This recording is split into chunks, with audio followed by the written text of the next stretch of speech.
আমি আয়নাঘরের মানুষগুলোকে দেখেছি, ওদের কপালের ভাঁজ পড়ার চেষ্টা করেছে, ওখানে কি লেখা আছে। প্রত্যেকটা মানুষের কপালে ছিল দুশ্চিন্তার মহা পর্বতের ভাঁজ। জিজ্ঞেস করেছে কতদিন, যে দিন বছর হিসাব নাই, বলতে পারবে। কেউ বলে 8 বছর 6 বছর। জিজ্ঞেস করি বাড়ি কোথায়, কিন্তু বাড়ি তো অমুক জায়গায়, কিন্তু বাড়ি আছে কিনা তাও বলতে পারে। কেন বলতে পারেন না?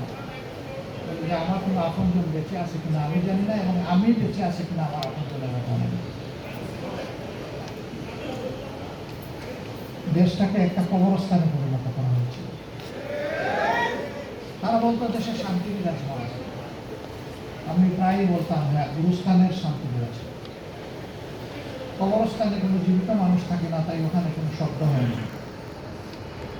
এরা গোটা জাতির কণ্ঠকে কিলিং করেছিল, এই জন্য কেউ কাঁপতেও পারত না। কষ্ট চেপে বুকে বসে থাকে।